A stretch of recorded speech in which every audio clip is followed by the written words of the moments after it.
చూసారా, ఈయన పేరు మహాశ్మశాననాథ్. శ్మశానం మామూలుగా మనకి అపవిత్రంగా భావించబడుతుంది, అశౌచం. మామూలుగా శ్మశానానికి వస్తే స్నానం చేయాలి, శవాన్ని చూస్తేనే స్నానం చేయాలి. అటు ఒరే నన్ను అక్కడ ఒక 50 రూపాయలు వేవారికి 50 100. అయితే మనం ఇక్కడ శవాలు కాలుతూ ఉన్నాయి.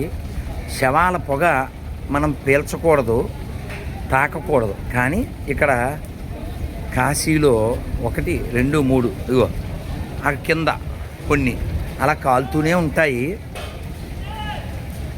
ఈ శవాలు కాలుతూ ఉంటాయి. మామూలుగా అయితే ఈ పొగ మంచిది కాదు, మనం పీల్చకూడదు. కానీ కాశీలో దీని పేరే మహాశ్మశానం కాబట్టి ఇక్కడ దోషం లేదు. తలలో ఎన్నో ఆలోచనలు పెట్టుకుంటాం మనం.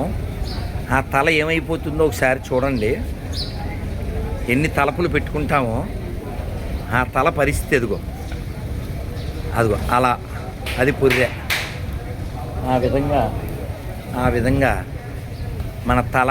మన తలపులు అన్నీ బూడిదైపోతాయి. బూడిదైపోయాక అవంతా తీసుకెళ్ళి గంగలో కలిపేస్తారు. ఈ కట్టెల్లో కట్టె కింద మారిపోయి అందులో కలిసిపోతుంది. అందుకని బూడిదయ్యే లోపల గాడిదలా కాకుండా గాడి దగ్గరికి వెళ్ళడానికి ప్రయత్నం చేద్దాం.